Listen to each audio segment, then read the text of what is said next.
하나님이 인간을 창조하실 때 아주 우수한 자질을 부여해서 창조하셨어요. 사람들은 그 우수한 자질을 활용하고 그 자질을 사용하게 되면 자기 삶이 얼마든지 향상될 수 있고 발전될 수 있고 변모될 수 있고 새로워질 수 있어요.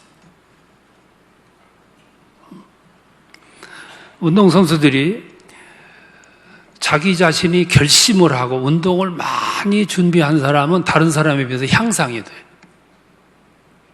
예술가들도 예술의 경지에 들어갈 수 있는 사람이 있는가 하면 문턱에만 가는 사람이 있어요. 영성생활도 마찬가지죠. 어떤 사람은 영성이 깊어질 수 있어요. 내가 하기에 따라서 얼마든지 변화될 수 있어요. 그런 모습을 오늘 성경이 말씀을 하고 있습니다. 예수님 3년 공생에 사시고 십자가에서 인생을 마쳐 죽으세요. 이 세상은 죽음 그러면 다 끝나는 걸로 아는데 신앙 안에서의 죽음은 시작점이에요. 죽으면 그때부터 다시 시작이 돼요. 그래서 기독교를 반전의 종교라 그래요. 회복의 종교라 그러고 부활의 종교라고 그래요. 신비한 거죠. 예수님 사후 3일 만에 부활하십니다. 그리고 40여일 동안 제자들과 함께해서 그리고 흩어졌던 전열을 정비합니다. 다시 조여, 다시 긴장하게, 그리고 승천하세요. 제자들이 다락방으로 돌아왔습니다.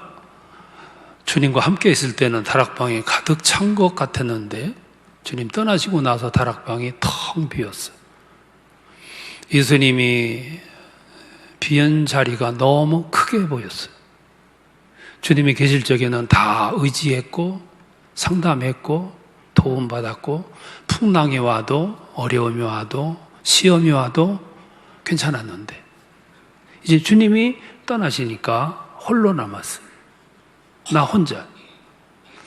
앞일이 캄캄했고 미래가 막막했고 어떻게 할 바를 몰랐어요. 이 지점이 제자들이 가야 하는 갈림길이었어요. 이제 모든 걸 포기하고 고향으로 돌아가서 옛날처럼 고기잡이를 할 것인가? 아니면 사도로 나갈 것인가? 이 갈림길이죠.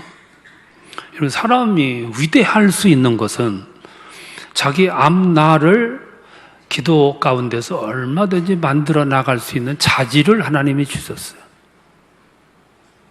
그래서 내 스스로 고기잡이로 갈 수도 있고 위대한 사도의 길로 갈 수도 있어요. 나의 지금의 갈림길에서 선택에 따라서 다시 옛날로 돌아갈 수도 있고 미래로 나갈 수도 있어요. 다행히 제자들은 다락방으로 들어갔어요. 그 다락방은 어떤 곳이냐면은 자기 자신을 정비하는 장소였고 혁신하는 장소였고 거듭나는 장소였어요. 거기서 이 제자들은 세 가지를 시도했어요. 첫 번째는 절박하게 기도를 했어요. 다락방은 어떤 곳이냐면은 절박하게 기도하는 장소가 다락방이에요. 여러분, 사람은 살다 보면 어느 순간 나도 모르게 절박한 순간이 찾아와요. 그 절박하면 눈으로 보면 캄캄하지만 좀 깊이 보면 그게 기회예요. 새로운 길을 갈 수 있는 찬스예요. 야곱이 야곱된 것은 야복강에서 야곱이 됐어요. 야복강은 처절한 다락방이었어요. 모세는 호렙산에서 떨기나무 곁에서 새로워졌어요. 엘리야는 로뎀나무 아래에서 거듭났어요. 거기가 다락방이었어요. 처절하게 아주 몸부림치며 기도를 했어요. 그래서 마침내 거기서 길을 찾고 재생산이 돼서 이게 인생을 살잖아요. 사명자로. 하나님이 때로 우리를 어디로 몰아넣느냐 하면은 다락방으로 몰아넣어요. 그게 은혜거든요. 거기서 절박한 기도, 그 절박함이 길을 만들고 방향을 만들고 기적을 연출하는 거예요. 지난 평창 올림픽에서 여자 스케이트 괴주 예선이 있었어요. 처음에 잘 나가다 한 선수가 넘어졌어. 쇼트트랙 같으면 넘어지면 끝나는 거예요. 그런데 괴주였어요. 넘어진 자리에서 일어나 보니까 나머지 선수들은 저 멀리 갔어.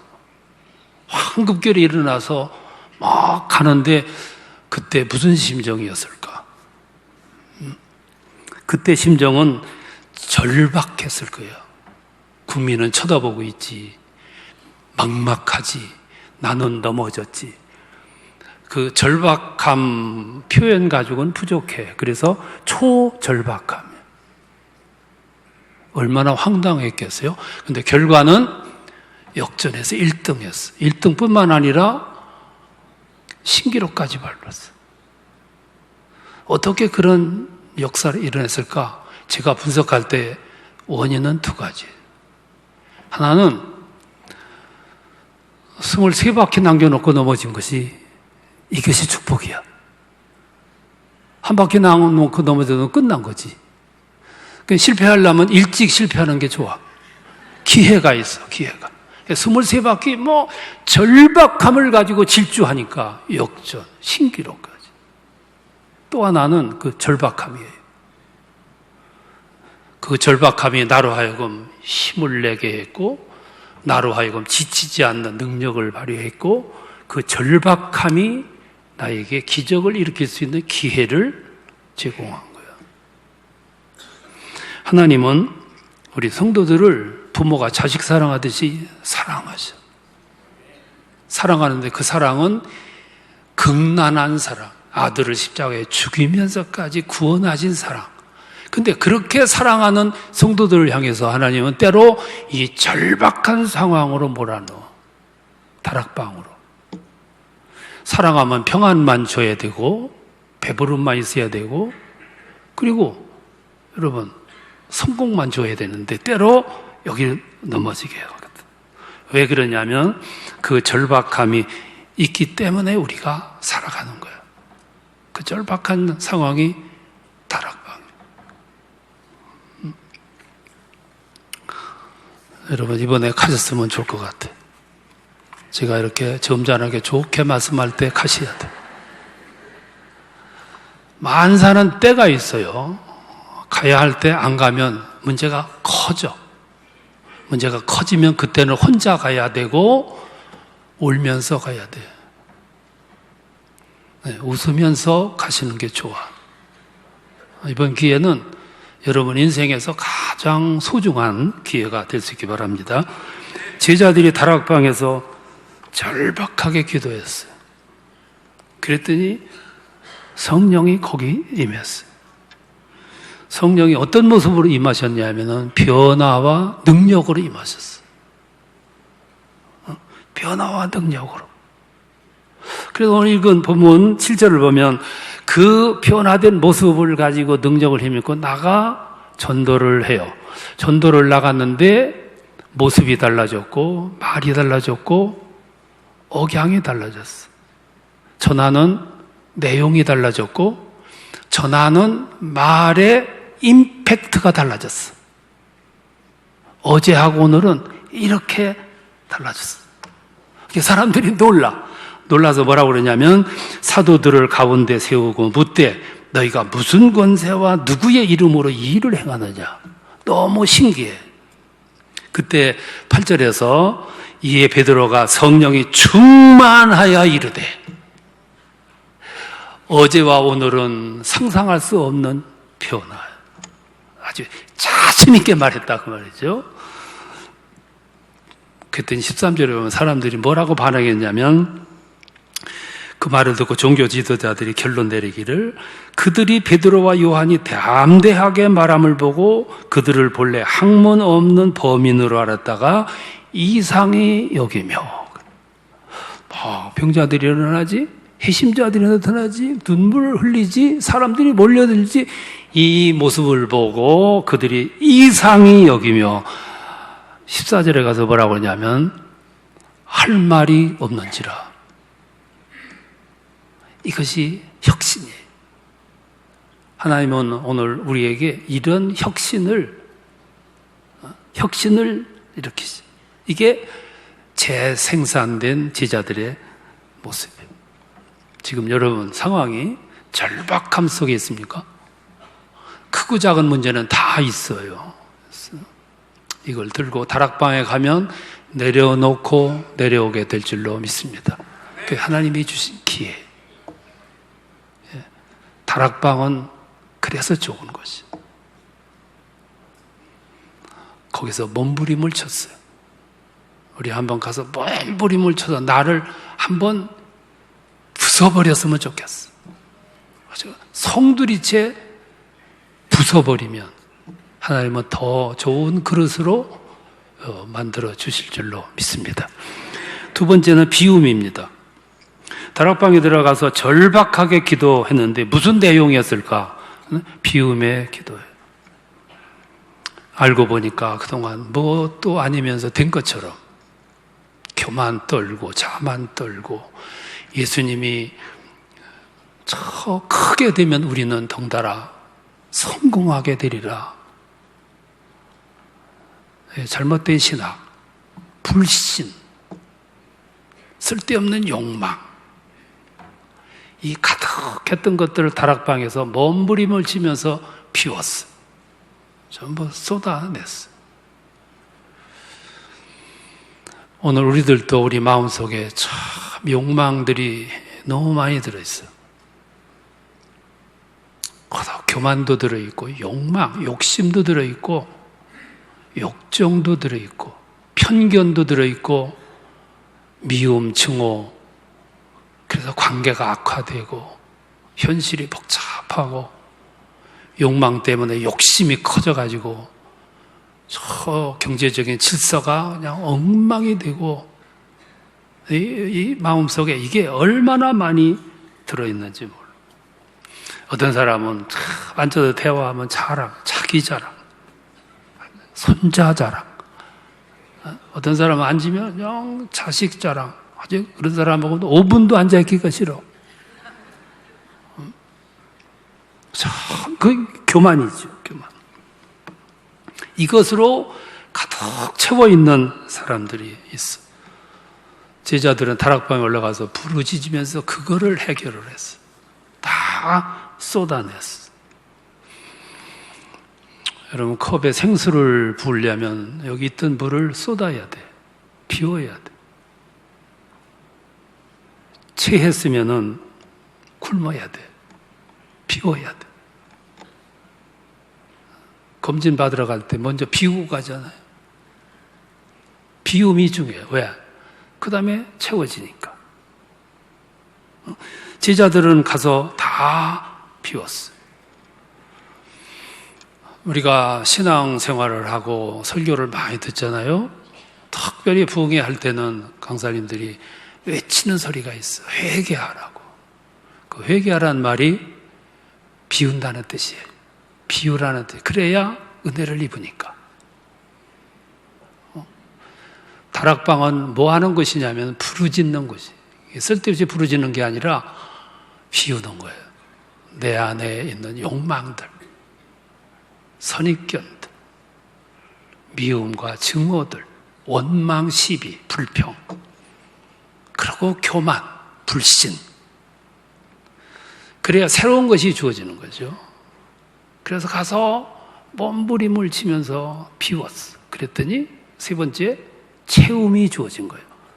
비우면 채워지게 되는 거죠.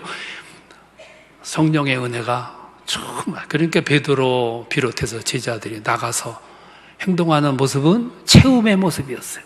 이거 뭐 자신 있는 거지.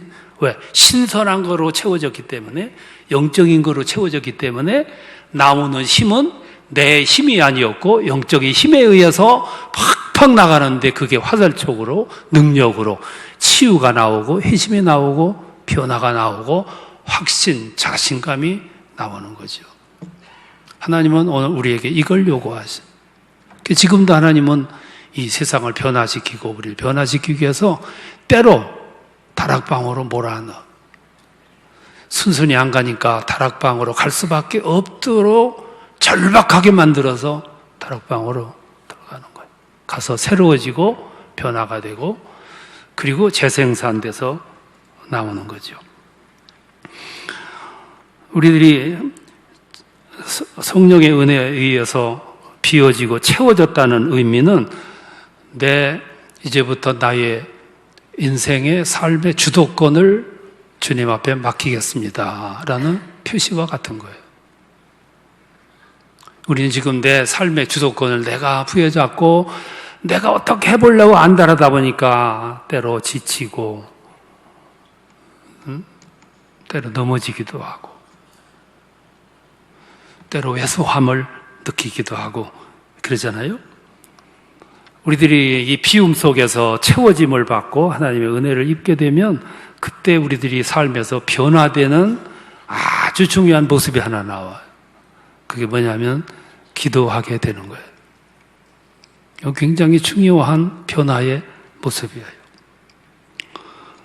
여러분 오늘 현대인들은 기도 잘 안 해요. 자식들도 조금 크면 부모 말을 안 듣는 거가 똑같아.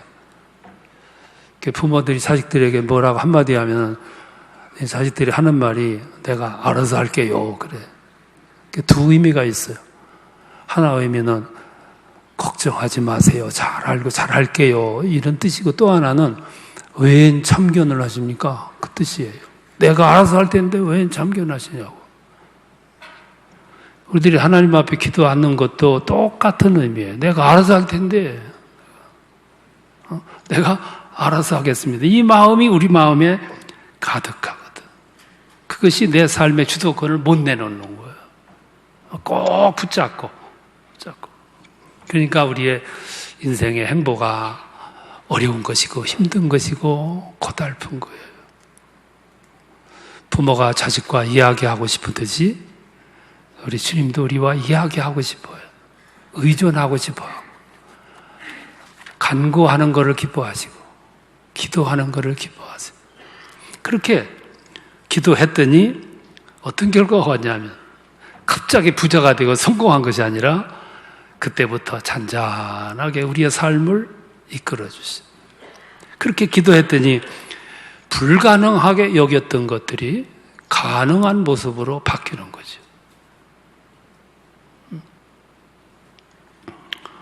도저히 용서할 수 없는 사람이 기도 속에서 점점 내가 녹아 들어가야 되는 어느 순간 용서하게 돼. 내 힘이 아니고 성령의 힘이었어요. 담배를 너무 오래 피워가지고 찐이 들어가지고 도저히 내 힘으로 끊을 수 없었는데 이 문제를 가지고 심각하게 의논을 한 결과 어느 순간부터 아주 자연스럽게 이게 해결이 되게 돼. 내 힘들이 아니었어요. 불임이 됐어요. 시험관하기를 여러 번 했는데 실패했어요. 어느 날 한탄스러워가지고 기도했어요. 왜 나입니까? 왜 하필이면 나입니까? 어느 순간 마음에서 음성이 들려와서 야, 꼭 네 몸으로 아이를 낳아야겠냐? 그 말의 의미를 곰곰이 되씹어 보니까 하나님이 주시는 메시지가 분명했어. 그래서 입양을 하게 됐다는 거예요. 그런데 생각과는 전혀 딴판이에요. 주님의 은혜로. 내 힘이 아니고 주님의 은혜로. 어떤 젊은 분은 부모로부터 받은 상속이 아무것도 없어요. 부모는 무학자, 가난했어요. 아주 따져보니까 흙수저야. 나는 아무것도 가진 것이 없어. 그러니까 한탄이 나오는 거죠. 한탄스러워 하면서 어느 날 기도하는데 서서히 마음속에 광명이 비쳐. 마음이 이렇게 열리면서 자기 자신이 객관화돼 가지고 내 눈에 보여. 보니까 나는 다 가지고 있는 사람이었어. 아주 부자였어. 건강도 있고, 가족도 있고, 조그맣지만 집도 있고, 신앙도 있고, 일할 수 있는 직장도 있고, 내 주변에 아주 좋은 동료들도 있고, 어떻게 보니까 나는 다 가지고 있는 부자였어. 그런데 어제와 오늘이 환경이 달라졌냐? 달라진 건 아무것도 없어. 내 마음이 열려져서 발견한 거예요. 내 힘에 의한 발견이 아니고 성령께서 나를 눈을 뜨게 해주셔서 발견하게 된 거죠. 이게 성령의 은혜예요. 이게 혁신된 삶, 재생산된 삶이에요. 그럼 하나님은 그런 때만 함께 하시냐? 내가 죄를 지었을 때도 주님은 나와 함께 계셔. 그 함께 계시는 증거가 뭐냐? 죄를 짓는데 마음에 불안이 찾아와. 자책감이 찾아와. 왜? 하나님의 영이 내 안에서 나의 모습을 빤히 쳐다보고 계시기 때문에. 그게 성령이 나와 함께 계시는 징조예요. 아무도 모르게 나가서 조용히 자원봉사를 했는데, 아무도 모르게 나누어줬는데, 아무도 모르게 골방에 들어가서 누군가를 위해서 진지하게 중보 기도를 해줬는데, 그때도 하나님이 함께 계셨어요. 뭘로 하냐? 아무도 본 사람은 없는데 내 마음속에 보람이, 기쁨이, 즐거움이, 행복함이, 벅찬 감격이. 그래서 그것을 끝난 게 아니라 또 하게 되고, 금년에도 하고, 내년에 또 하게 되고. 그래서 나는 점점 신앙이 성결한 사람으로 성장해가고 발전해 나가는 거죠. 이것이 지금도 보이지 않게 세상을 혁신시키고 재생산하시는 하나님의 능력과 은혜 때문이라는 거지. 그런 하나님을 이번에 여러분 실감나게 한번 만나보세요. 나는 누구입니까? 질문도 한번 해보세요. 젊은이는 심각하게 미래를 놓고 한번 밤새워서 한번 부르짖어봐. 직분자들은 한번 가셔서 나는 정말로 진정한 목사인가, 장로인가, 권사인가, 신앙인인가? 그럼 주께서 주시는 대답이 있을 것이고 주께서 주시는 메시지가 있을 거예요. 한번 진지한 하나님의 은혜를 힘입는 계기가 될 수 있기를 축원합니다. 기도 형태가 두 가지가 있어요. 기독교 역사에 휘필드라는 부흥사가 있었고 요한 웨슬리라는 부흥사가 있었어요. 같은 시대의 전도자였어요. 두 사람이 같이 집회를 가다가 한 방에서 사용을 했어요. 그럼 잠자게 될 때 휘필드라는 부흥사는 기도가 간단했어요. 주님 오늘도 함께 해주신 거 감사하고 내일도 함께 해주실 줄 믿습니다. 아멘. 그러고 자. 근데 요한 웨슬리는 시시콜콜 기도했어.